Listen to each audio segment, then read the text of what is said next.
one, you're live. Welcome to the opening line report. Kelly Stewart here with Teddy Covers. We're talking all things South. That's right. Finishing up the month of June, before we get into July here and take the month off. We got Texans, Colts, Jaguars, Titans, and then, of course, Falcons, Panthers, Saints, and Bucks. Teddy, let everybody kind of know what our schedule is going to be here over the next month because you're going on vacation, and I'm going to attempt to as well. Sure, it's that time of year where you have to. But obviously, so this is our fifth show that we've done here in the month of June. If you missed any of the first four, be sure, check them out. They're archived, and you can check them out podcast style as well. Anywhere you download your podcast, you could listen to the audio. But we've done the AFC West and NFC West previews, AFC East and NFC East previews, AFC NFC North previews, an overview, and then obviously today we're doing the Souths. The win report, my win report, comes out on Wednesday, July 2nd, 2 days from now. It's crunch time when it comes to decision making and, of course, writing all this stuff up. And after the win report comes out on Wednesday, for the month of July, there's nothing going on. So we're not doing opening line reports. We're not going to waste anyone's time. We've done team previews. As soon as the preseason starts, and preseason week 1, I think it's the 1st of July. I got it down. Monday, August 4th is when we're going to be starting, right? Monday, August 4th? Monday, August 4th is the day that we will start the opening line report up again. And from that date moving forward, every Monday, like clockwork, 8 a.m. Pacific time, 11 a.m. Eastern time, right through the Monday after the Super Bowl. I'll have to do one show the day after the Super Bowl. We talk about all the props. We talk about next year's lines, teams we're looking, it's a show that, for whatever reason, even though everyone's hung over the day after, I like getting up early and doing one last show. But we'll go from Monday, August 4th, after today, right through the Super Bowl, each and every Monday on the WagerTalk YouTube channel and all of our media outlets. All right, guys, let's get in here to the AFC South. We're going to start off with the Houston Texans up first. Now, Teddy, this is kind of the team last couple of years, we'll say, maybe took some people by surprise, right? We're starting to see some movement within them and how we kind of want to see this team going forward. But currently, season wins 9.5. That over is even money, under -120. 115 to win the AFC South, 17-1 to win the AFC, and 35-1 to win the Super Bowl. Let's break down this Texans team and kind of get into the nitty-gritty of what you think we're going to see here with C.J. Stroud in his third year. Sure. And with all of these team previews, I start with last year, the starting point from last year. And then we talk about what happened in the offseason. We talk about the schedule as well. So lots of different factors to consider for any squad. And, of course, this is a Texans team. You mentioned it. They were bottom feeders. They went 4-13 in 2021. They went 3-13-1 in 2022, cashed under bets in each of those years. Although I think one of them was a push. They were lined at 4 wins in 2021. Then as a 6.5 win team in 2023, they finished 10-7, flew over the win total. Last year, they snuck over their win total. 9.5 wins was where they were lined. 10 is what they cashed. DeMeco Ryans now in his third year as the head coach. New offensive coordinator, Nick Caley. He can only be an upgrade over the departed Bobby Slowick.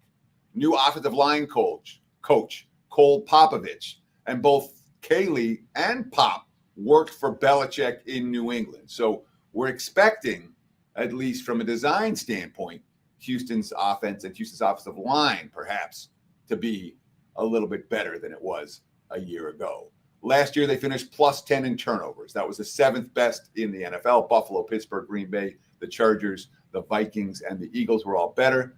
They were below average in terms of yards per play on offense, only 5.2 yards per play gained, but they had the number 4 defense in terms of yards per play allowed, 5.1 yards per play. So the defense was a big factor in their relative success last year. And they had a middle-of-the-pack schedule last year based on my power ratings the week the game was played.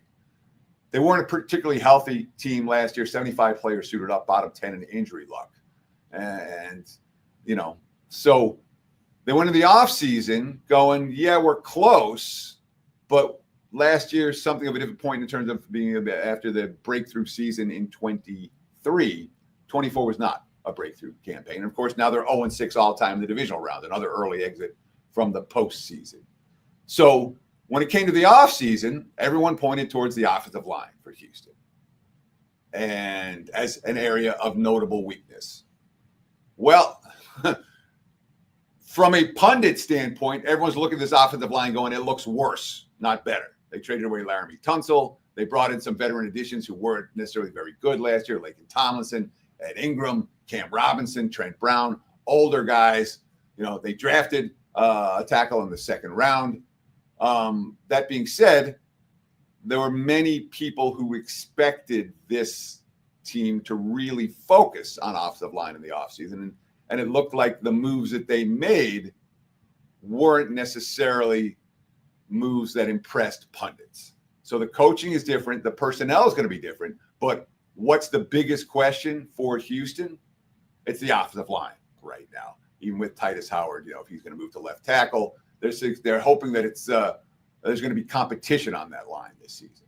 They've also got issues in terms of the receiving core. Steph Diggs is gone. Tank Dell's likely to miss the season or most of the season with a knee injury. That being said, still got Nico Collins. They brought in Christian Kirk from Jacksonville in a trade this past offseason. And they got a couple of rookies that they're counting on out of Iowa State, both out of Iowa State, who have the potential to bring this into a well-rounded unit. And in theory, it might be good. And defensively, look, this is a dominant defense. Formidable edge tandem and Will Anderson and Danielle Hunter. Sheldon Rankin stuff the run in the middle. They have the best cornerback combo in the NFL. Derek Stingley got a $90 million extension. C.J. Gardner-Johnson came over from Philly in a trade. And his quote is worth noting. Gardner-Johnson's quote, championship or nothing. Didn't bring me here to win the division or the conference. So there's certainly high expectations for Houston in Houston, even though the rest of the betting markets, not so much in that regard. We look at their schedule. And of course, when we talk about schedule, there's four components. Talk about last year's strength of schedule. How deserved was their record? This year's strength of schedule based on this year's win totals. And the composition of the schedule. Easy opponents early versus easy opponents late is a huge difference in how the season plays out. And of course, we talk about rest differentials when it is a factor. In this situation, there's not a lot of these that are come in play for Houston. The AFC South faces the AFC West, and the NFC West is their two division. Their three extra games, Tampa Bay, Baltimore, Buffalo. That's an ouch when it comes to three tough opponents, especially compared to what the rest of the division has.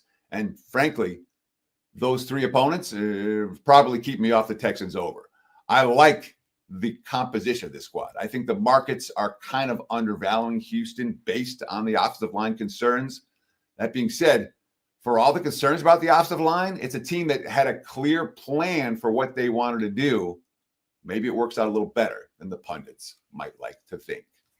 Teddy, I'd have to agree with you. The benefit of playing in the AFC South helps this team. The second best team, at least according to Vegas, is going to be, this gets tough.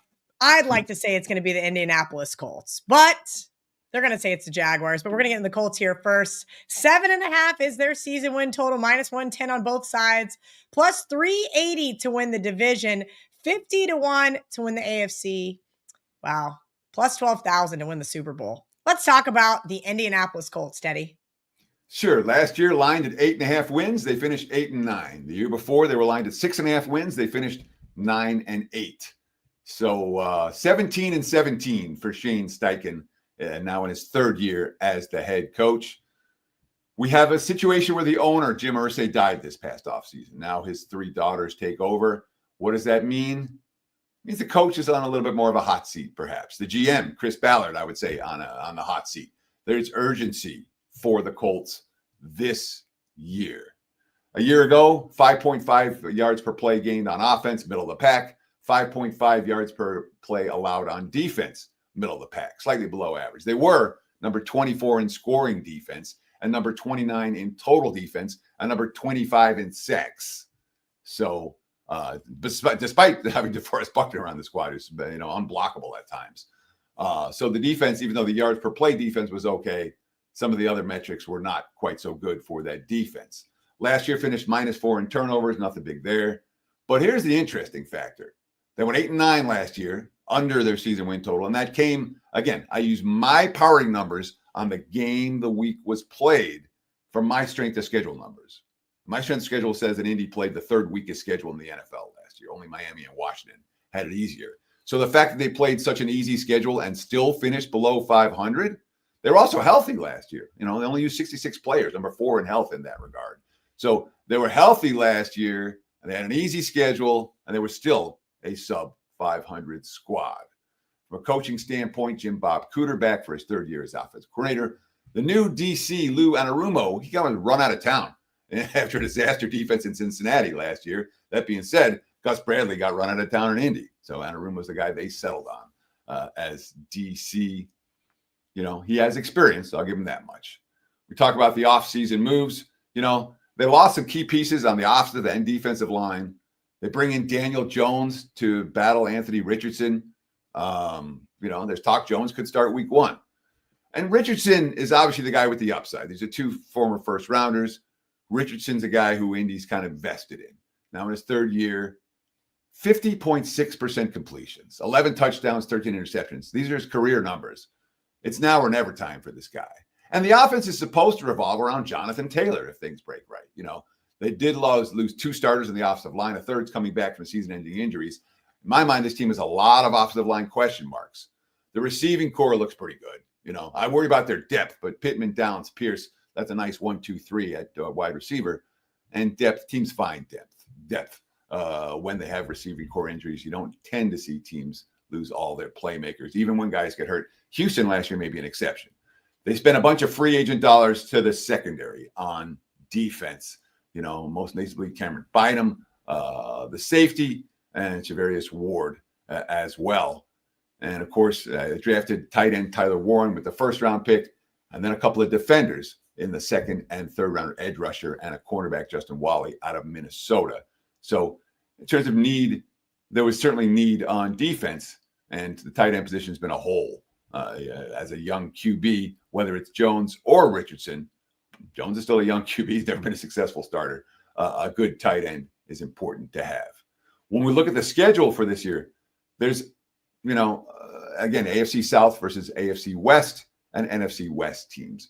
There are 3 extra games, Miami, Pittsburgh, and they play Atlanta in Berlin. It's not a brutal schedule by any stretch of the imagination. And, my first lean was under towards Indy. At 7.5, I'm not sure I'm going to get there. The number is just a little bit low for the Colts. There's upside for this team if things break right. There's downside if things don't. In my mind, the Colts, one of these squads that if we're paying attention and see which way the arrow is pointing, might be able to make money with them once the season starts. Going in terms of preseason expectations, they look mediocre. They're probably going to be mediocre, and they might be bad. They might be good. So when you have those scenarios, you tend to tap the brakes there's certainly urgency there, and there's certainly talent there. But execution-wise, I do still have my concerns about this organization.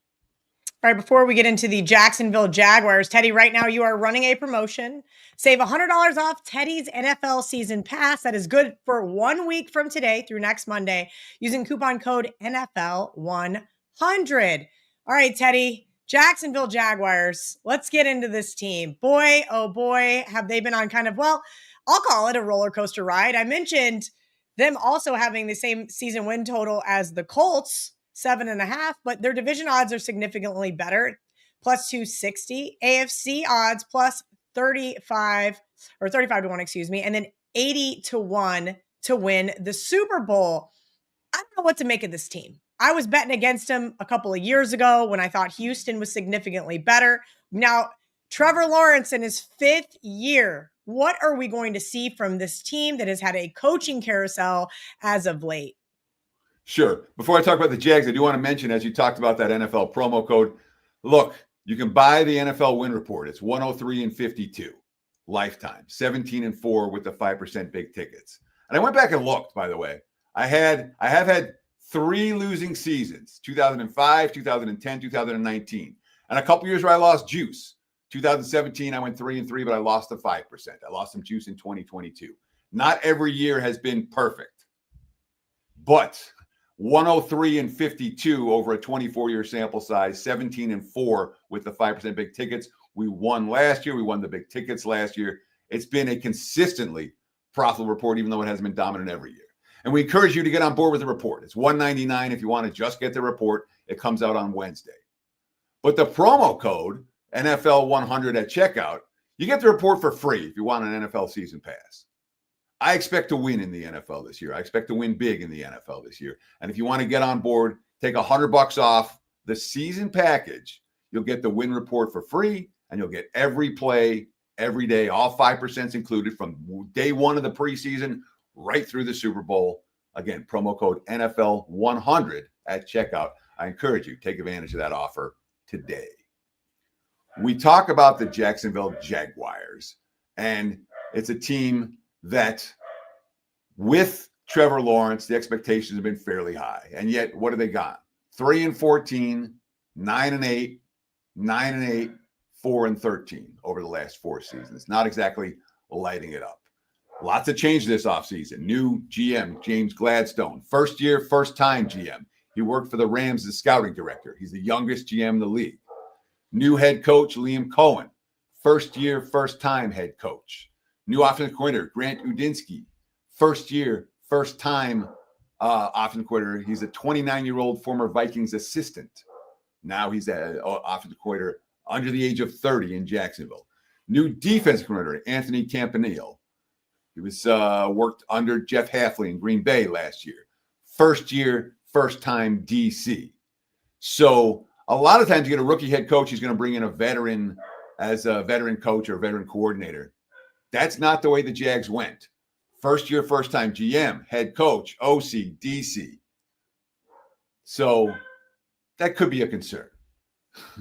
15 turnovers, minus 15 in turnovers last year. Bottom 4, only Cleveland, Tennessee, and the Raiders were worse. 5.2 yards per play on offense, below average. But the real problem for this team last year was defensively. 5.9 yards per play allowed on defense. That's ranked 31 out of 32 NFL teams. Only Carolina was worse. Strength of schedule a year ago, near league average. So it wasn't like they were getting beat up at 4-13 by a tough schedule. It was a mediocre schedule. Now, they were 2-9 in one-score games. No team lost more one-score games. No team played more one-score games than the 11 that the Jags played, and they kept on losing them. Middle of the pack injury-wise last year, nothing to stand out in that regard. So when it comes to offseason moves, it's another new offense for Trevor Lawrence. They do have 4 new offensive linemen from free agency and 1 in the draft. Walker Little, the left tackle, was excellent last year. The rest of the line was not so much. So it's a revamped offensive line. Young wide receiving core. You have Travis Hunter, the number 2 overall pick. Second-year pro, Brian Thomas. The free agent addition, Diami Brown from Washington. He's only 25. Depth could be a big concern on this receiving core, and it's still very young. And it's hard to love this defense. I mean, they signed help at a bunch of different places, but they didn't get anybody good necessarily. You know, they bring in Macari on the offensive line, Jordan Lewis at cornerback, Eric Murray at safety. You know, a lot of deals for second-tier players at reasonable prices in that regard. Schedule-wise, AFC South faces AFC West teams and NFC West teams. The 3 extra games for Jacksonville: Carolina, Cincinnati, and the Jets. Compare that with what Houston's got. It's not a murderer's row. And one thing, you know, Trevor Lawrence, the league's been kind of promoting him a fair bit. You know, the Jags have gotten their fair share of national TV games. Well, the league doesn't seem to care if they're bad this year. They have 1 early season game on Monday Night Football against Kansas City, and that's it for TV games and for night games. When we look at the schedule, we talk about what happens early versus what happens late. The Jacksonville Jaguars schedule down the stretch: Tennessee, Indy, Jets, Denver, Indy, Tennessee, last 6 games. They get hot. They got a chance to make a run down the stretch, but that's an if. So there's hope for the Jags, but this is a team that is coming in season with a lot of holes and a lot of question marks, despite the new regime and the, in theory, top-tier quarterback. Teddy, do Tennessee Titans fans have anything to look forward to? I was just kind of looking at my notes from last season, and I knew they were abysmal, 3-14. But the worst part is they were 2-15 against the spread. Week 1, they burned me against the Chicago Bears and never looked back. This is a really, let's just get into it. 5.5 over -150 is their season win total, plus 650 to win the division, 80-1 to win the AFC, and 200-1 to win the Super Bowl. What is some positive news that Titans fans can look forward to here with Will Levis in his 3rd year? So I'll talk about some positive news in theory when it comes to the offensive line, at least. But I'm not bullish on Tennessee. Look, this team went 3-14 last year. They were lined as a 6.5 win team. They went 6-11 the year before, lined as a 7.5 win team. They went 7-10 the year before as a 9.5 win team. So 3 consecutive unders for the Titans over the last 3 years when it comes to their season win total. Brian Callahan, 2nd-year head coach. He calls his own plays. Denard Wilson, the defense coordinator, also back for his 2nd year. And one of the big things about bringing in Brian Callahan was that you bring in his dad, the legendary offensive line coach, Bill Callahan. Well, the offensive line was a disaster last year. With Bill Callahan coaching them, we'll talk about it in a moment. Worth noting, new director of football operations, hired a new GM in the offseason, Mike Borgonzi. And when the head coach, Callahan, he's not Borgonzi's guy. So there's urgency for Tennessee in theory. We'll see if how the relationship meshes out between these two players, these two administrators/coaches. But it's always a concern. The coach got hired before the GM, the year before the GM. Sometimes the GM doesn't necessarily take well to the coach. A year ago, 5.0 yards per play on offense. Only 5 teams were worse. Chicago, Cleveland, the Giants, New England, and the Raiders. Worse offensively than Tennessee when it comes to yards per play. They did have a top 10 yards per play defense. Only 5.2 yards per play allowed. So that's certainly a positive sign from a year ago, despite their dismal record. And that's why they were so bad against the spread last year, because the wise guys kept on looking at their defense and going, their defense is good. They'll cover. Well, they also finished -16 in turnovers a year ago. Only Cleveland was worse. Strength of schedule in 2024 was right at league average, middle of the pack. They went 2-5 in one-score games, a losing record typical of bottom feeders, and 77 players suited up for Tennessee. That's bottom 10 in terms of health and continuity. When it comes to the off-season move, well, first of all, Tennessee's not a destination that players were dying to go to. So it felt like they overpaid for some of the guys that they were looking for. The offensive line was a huge problem a year ago. Now you've got 3 veterans. Lloyd Cushenberry expected back by opening day. Dan Moore, the big free agent guy. And then a couple of former first rounders. Pete Skoronski, they drafted in the first round in 2023. J.C. Latham, they drafted in the first round in 2024. With a legendary OL coach and what looks like some talent on the offensive line, if guys are healthy and if the first rounders live up to expectation, there's a chance that Cam Ward, and I haven't mentioned it yet, that Cam Ward is going to have a decent offensive line to throw behind. When it comes to the skill position talent, look, Calvin Ridley, they signed an aging Tyler Lockett. It's not a strong receiving unit. There's 0 quality depth. And the skill position talent here is limited. When I'm a rebuilding squad, that's what I want. First, fix your trenches. Second, fix your secondary. Third, fix your quarterback. Fourth, find some skill position talent. And they've at least, it looks like they're doing it in the right order in that regard. Quarterback, offensive line, defense, all ahead of skill position talent. That said, their skill position talent is weak. No pass rush was a real problem last year. It looks like a problem again in 25. This entire defense, it's not like they made big moves on fixing the defense. It's just hole patching this offseason. Special teams were bottom tier last year. New coordinator this year, but nothing we can count on. This team is not primed to win in 2025. They are one of the weakest teams in the NFL, even with some of the signings. Again, Dan Moore and Kevin Zeitler and Cody Barton and Xavier Woods and the handful of free agents. From a draft standpoint, look, the last 3 quarterbacks drafted by Tennessee, they had Marcus Mariota, fail. Jake Locker, fail. Vince Young, fail. Steve McNair is the last first-round quarterback this team got right. So Cam Ward, a 0-star prospect out of Incarnate Word, ends up in Washington State, ends up in Miami. Now he's the number 1 overall pick. We'll see how Ward, there's hope for Ward, but you're talking about a rookie QB with limited skills and talent around him. I'm not expecting miracles in that regard. They have a bunch of draft choices. They got some nice depth in the later rounds, but this is a roster with a lot of holes to fill. Previous GM Maurice Carthon left this roster pretty bare. From a schedule standpoint, AFC South teams face the AFC West and the NFC West. There are 3 extra games: New England, Cleveland, New Orleans. As easy as it gets. And that said, they get the Browns and the Saints both late season, and you'd rather have your weak teams early when you're a bad team, give you a little confidence early on, perhaps. You don't know what Cleveland or New Orleans will look like come December. They have a 3-game road trip that starts in week 4. That's bad news for a rookie quarterback. And, of course, from a league standpoint, Tennessee is basically invisible this year. No Monday Night Football, no Sunday Night Football, no Thursday Night Football. If you're watching national TV games only, you're not going to see the Titans in 2025.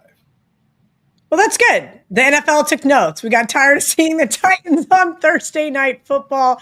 Teddy, really quickly before we get into the NFC South, you mentioned Wednesday, your report for the entire NFL season is going to come out. Tell everybody, if they buy that report, what they're going to receive.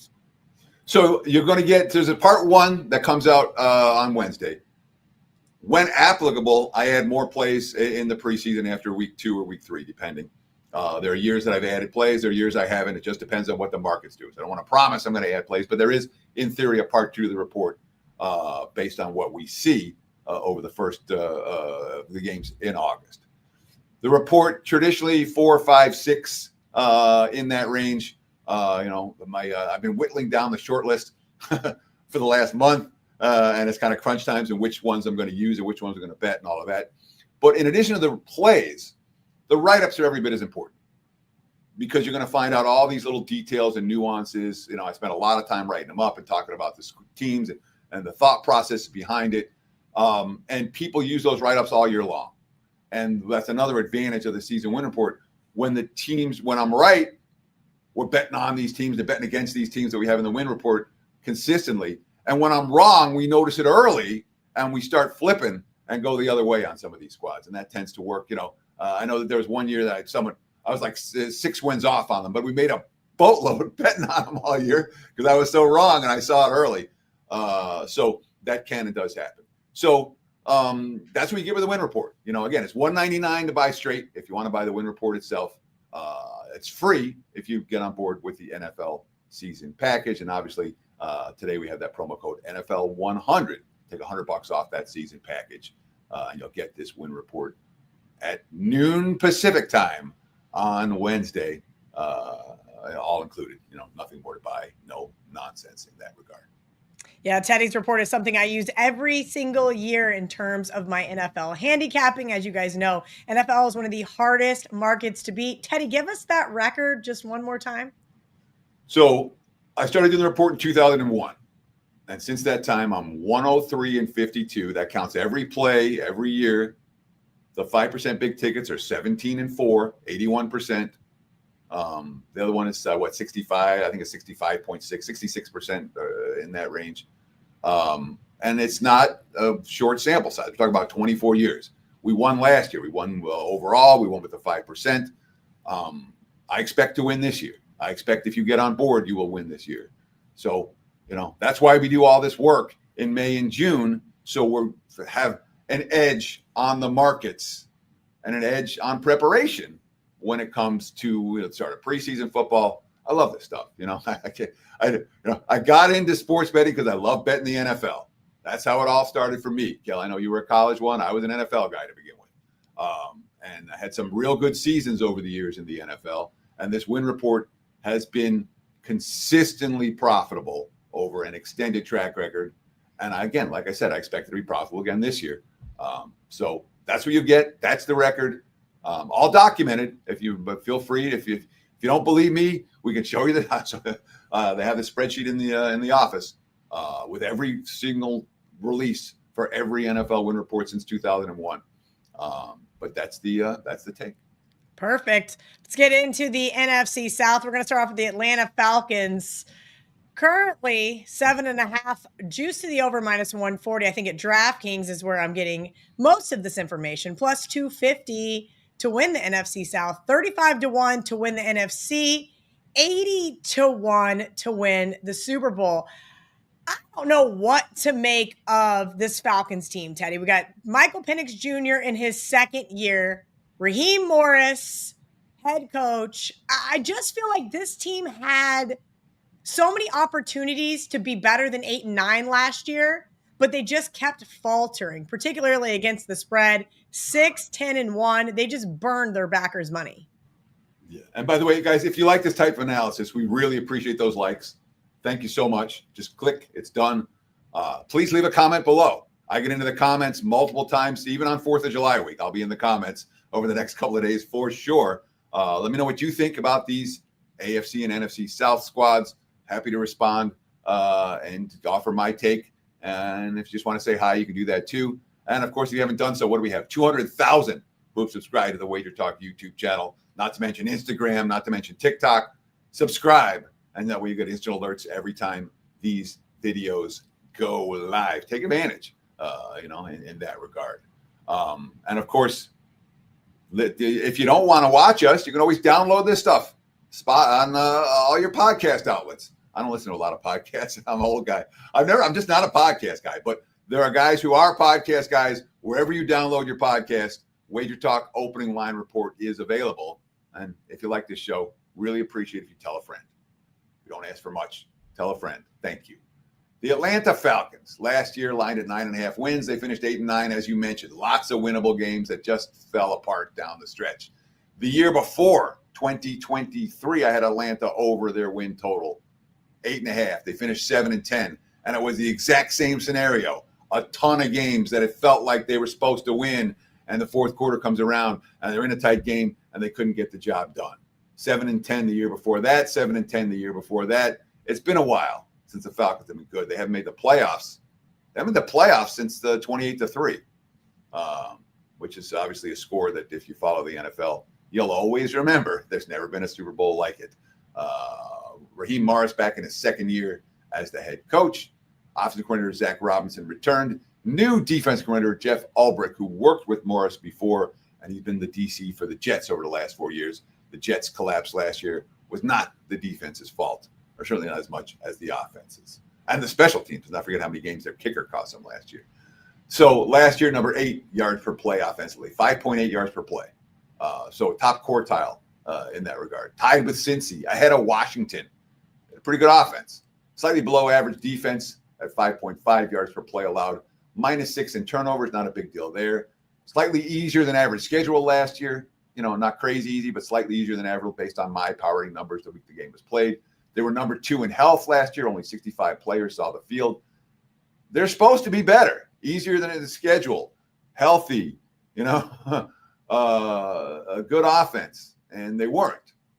So now the Michael Penix era begins. And Michael Penix had 3 starts last year. He's essentially a rookie. He went 1-2 as a starter. There was an asterisk there. Both losses came in overtime when Atlanta never saw the ball.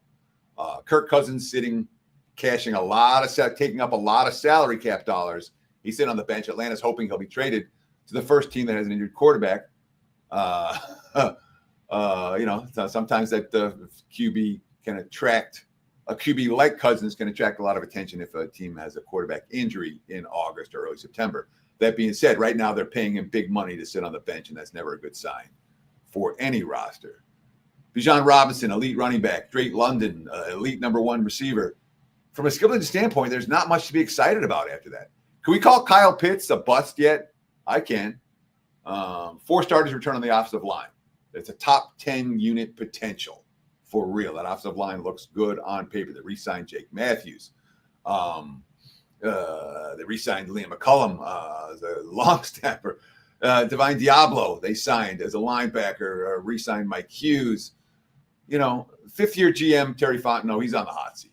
Morris, too, for that matter. Morris lasted 3 years at his last head coach gig in Tampa, but that included a 10-win season in the middle, that Josh Freeman magic season. Freeman never had another season close. I actually went and looked this up last night.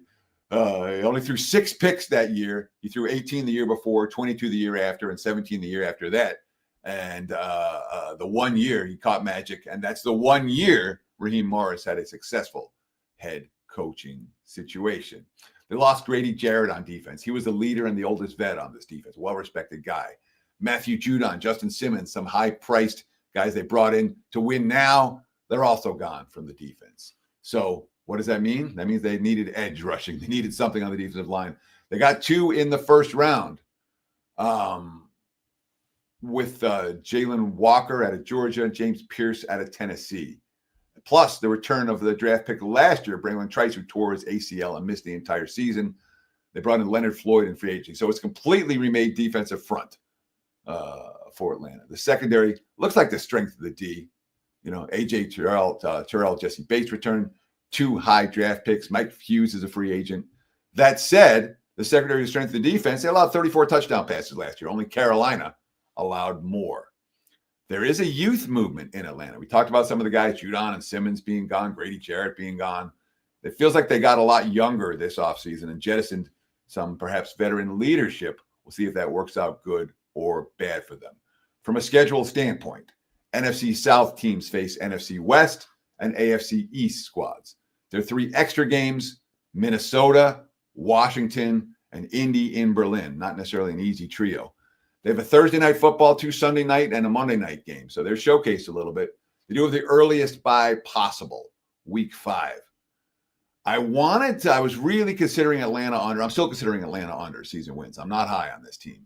That said, they have this 7-week span, October through early December.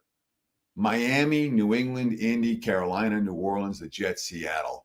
That's as easy a stretch as any team has all year in the NFL. And it's probably going to keep me off this under, I should say. But the Falcons, not a team I'm particularly high on.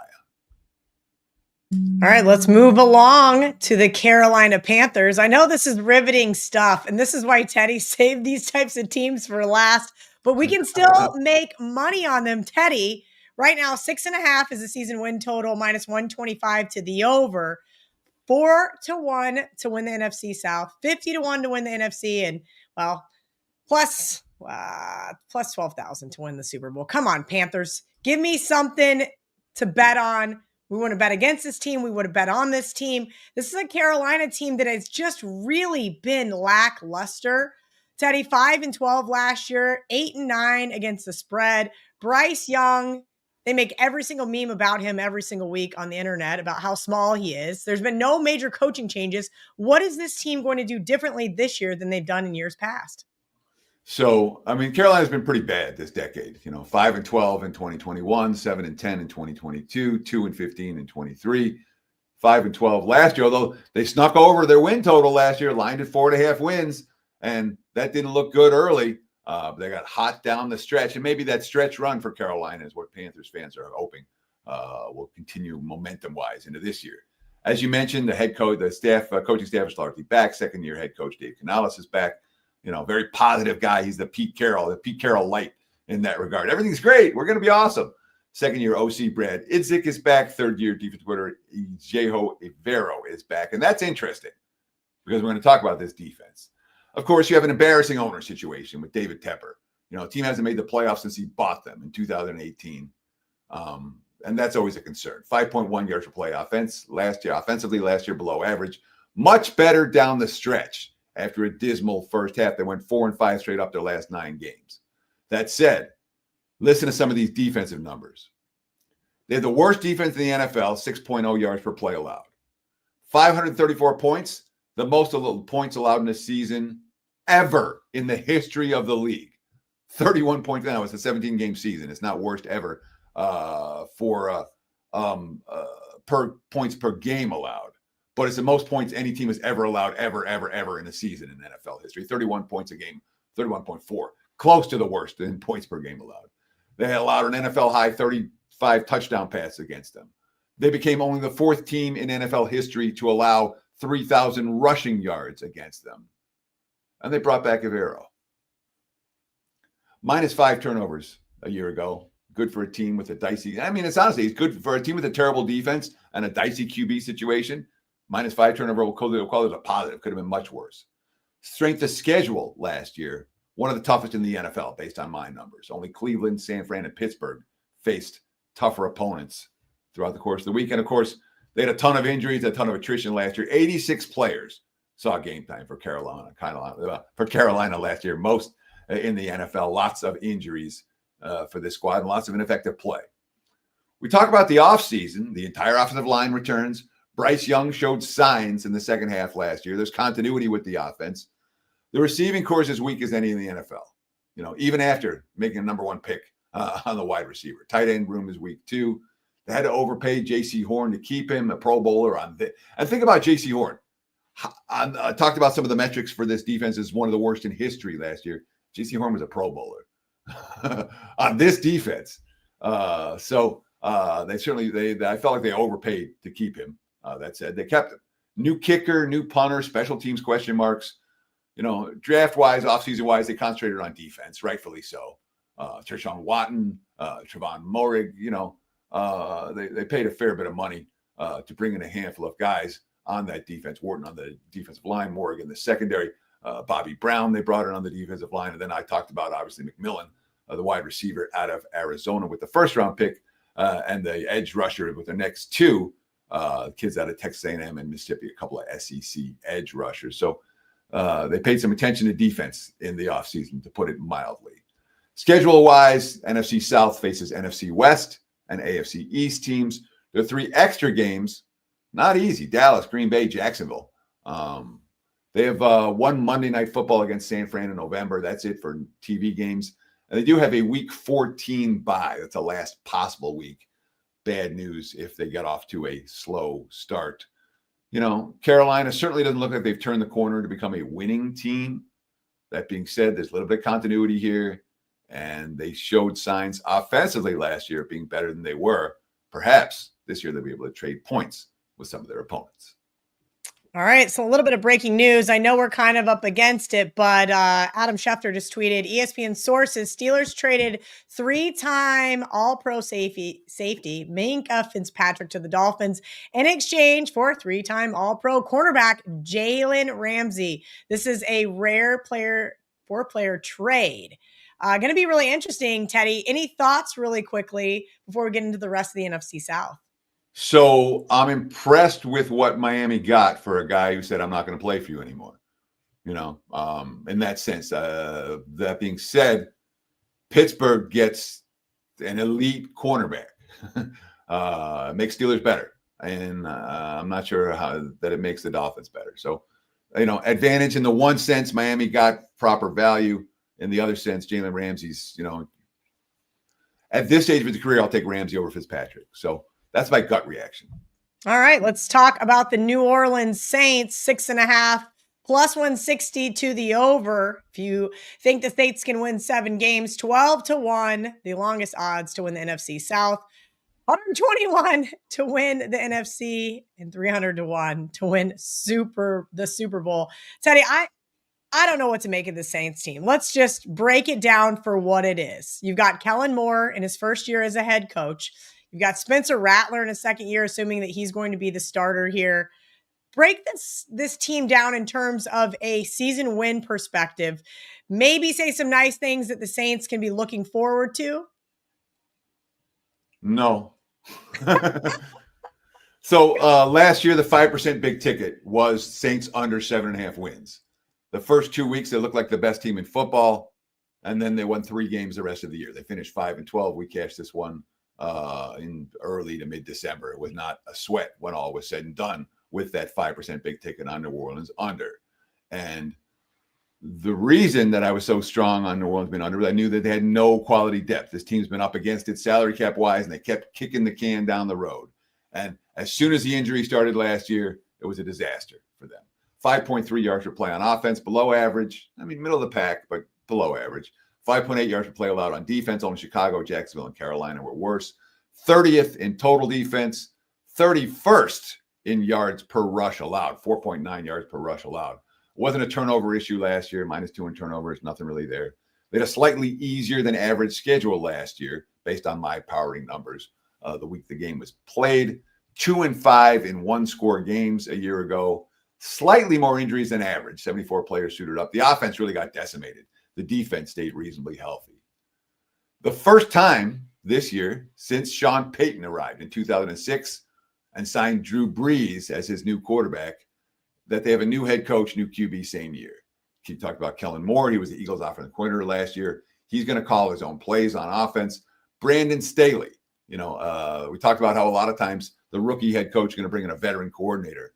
Brandon Staley, the former Chargers head coach, comes in and coaches the defense, which is, not what we're seeing from some other squads we talked about today. Offseason moves. Look, your quarterback quit in May. You didn't quit in January. You didn't quit in February. You quit in May. Awfully late. Derek Carr said, "Yeah, I'm not coming back." It's a legit quarterback battle in theory. The 40th pick, Tyler Shuck. And Shuck dropped as much as he did because he was 26 years old. All right. And he did have 3 season-ending injuries in a very long college career at Oregon, Texas Tech, and Louisville. So he's got an injury history and he's ancient for a rookie. That being said, you talk about it's not about upside. It's about getting through this season, and Shook has a chance to win this job. Spencer Rattler was a rookie last year under a different coaching staff. Jake Hayner's now a third-year pro. Rattler and Hayner are combined 0-7 as starters last year. There's skill position talent on offense. There really is. Alvin Kamara, Chris Olave, Rashid Shaheed, Brandon Cooks. The offensive line looks solid. If Cesar Ruiz and Eric McCoy return from injuries effectively, number 1 pick, the offensive lineman, Kelvin Banks, Outland Trophy winner from Texas. So they've got skill position. They've got an offensive line. See if the quarterback plays okay. Either way, it's going to be a rookie or inexperience at the QB position. But there's at least some room to think that the QB may be able to succeed. Now, the defense is a whole other question. Tons of question mark. Big schematic changes. They're switching defenses, switching to a 3-4. They're counting on 36-year-old Cam Jordan and 36-year-old Demario Davis and 33-year-old Honey Badger, Tyrann Mathieu, in his 13th league in the league. I got a lot of concerns about the secondary. Marshawn Lattimore got traded last year. Paulson Debo bolted the Giants in free agency. I like to lose. And they bring in Chase Young as their big free agent signing on offense. Juwan Johnson, I guess, the big on defense, I should say, is the edge rusher. Juwan Johnson, the big free agent signing on offense. And obviously Banks and Shook, the first 2 draft choices on the opposite side of football. The next 4 all came on D. 2025 schedule. NFC South teams face NFC West and AFC East opponents. Their 3 extra games are easy. The Giants, relatively easy. The Giants, the Bears, and the Titans. They are bottom 5 in rest differential this year. It's the only team from these 2 divisions I'm talking about when it comes to rest differential, because it's the only team that something stood out in that regard. Opposing teams have extra rest. They face 3 teams coming off a bye and 1 team coming off a mini bye after playing the previous Thursday. They have 4 2-game road trips, back-to-back road games, which is always difficult for young QBs. No TV games. The schedule's set for irrelevancy. That said, if they're decent, the back half of the schedule, they can make a run. Carolina, Atlanta, Miami, Tampa, Carolina, the Jets, Tennessee, Atlanta, the last 8 games. If New Orleans is decent in any way, that's a stretch of opponents they could make some noise against. All right, we're kind of up against it. So we got about 7 or 8 minutes to get into the Tampa Bay Bucks, the last team on our list for today. Teddy, 9.5 wins, pretty much -110 on both sides, but also -110 to win the division, 13-1 to win the NFC, 28-1 to win the Super Bowl. I go to a lot of these guys' games, right? Just kind of like my new hometown team. I really like Baker Mayfield. Head coach Todd Bowles has been excellent, but defensive coordinator Casey Rogers is really just done a great job with this defense. And the old adage is, Teddy, defense wins championships. Do you think that still holds true? And do you think there's any value here on the Bucks getting out of, the wild card round this year? So if there's one team from these 2 divisions that can make a deep run of the playoffs, it's Tampa. Last year lined at 8.5 wins. They finished 10-7. The year before lined at 6.5. They finished 9-8, 8-9 the year before, 13-4 the year before that. 6.2 yards per play offensively a year ago. That's number 4 in the NFL. Only Baltimore, Detroit, and San Fran were better. Those are teams you like to be on the list with. 5.4 yards per play allowed on defense, middle of the pack, -5 in turnovers, not much there. They did face a weaker than average schedule last year. Only a handful of teams, based on my party numbers, were weaker. Cincy, Philadelphia, the Chargers, Indy, Miami, and Washington. They went 2-5 for a playoff team. They went 2-5 in one-score games.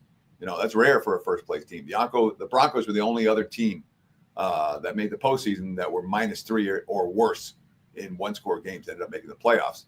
They were slightly more injured than average last year. 74 players suited up, but they did win their 4th consecutive NFC South title. Todd Bowles back for his 4th year as head coach. Now, they do lose Liam Cohen to Jacksonville as offensive coordinator, but John Grizzard, the new offensive coordinator, promoted from within, the offensive scheme intact. It's not a new offense for anyone to learn. You talked about Casey Rogers and the defense. He's back for his 4th season, and Bowles is certainly a defensive-minded head coach. Most of the starting lineup returns intact. All 11 on offense are back. It's a top 5 offense with Mayfield last year. It's a top 5 offensive line, excellent running game with Bucky Irving and Rashad White. The receiving core is as good as any in the league. It really is. The defensive unit with questions. They got star power with Vita Vea at defense tackle. Antoine Winfield's a Pro Bowler last year. They signed Hassan Reddick, re-signed the future Hall of Famer Levante David. But there are depth concerns, at least for me, on all 3 units. If they get banged up, injuries will destroy this defense. They did drafted 2 cornerbacks and 2 red edge rushers after the number 1 pick, Bukba, out of Ohio State, that wide receiver. So they spent a lot of draft capital on the defense side of the football. But the offense looks good. The defense has questions. Feels to me like a team that's going to cash week by week a lot of over bets. They closed out the regular season last year 11-3 to the over in their last 14 games. And that included their 4 games skid, mid-season a year ago. Re-signed Godwin in the offseason, making that, receiving core even better. This team's pretty good. They really are. Schedule-wise, NFC South faces NFC West and AFC East teams. They have 6 games versus their division. All teams lie to 7.5 wins or lower. They went 4-2 in division last year. They could do better than that this year. The Jets, the only other team on their schedule, though, lying lower than 8.5 wins. There are 3 extra games. Houston, Philly, Detroit. Compare that to everyone in the division. The Bucs have a much tougher schedule in that regard. We'll see them on TV. They got a couple of Monday night games and a Sunday night games. Tampa, the best team in the division by a fairly wide margin. The toughest schedule in the division by a fairly wide margin. All right, that is the AFC and NFC South. As Teddy mentioned, we'll be back on August 4th to get into the preseason all the way through the end of Super Bowl. Teddy, before we let our audience go, any parting words, thoughts? Let's hear it. Sure. We appreciate the likes, follows, and comments very, very much. The NFL Win Report, season win report, again, 103-52 lifetime, 17-4 with the big tickets. It comes out 2 days from now on Wednesday, July 2nd. Don't buy the report. Get my season package instead. Promo code NFL100 will take $100 off the full season package. Take advantage of that right now on my homepage, wt.buzz/TC. Thank you so much for watching, guys. Really appreciate all the positive feedback.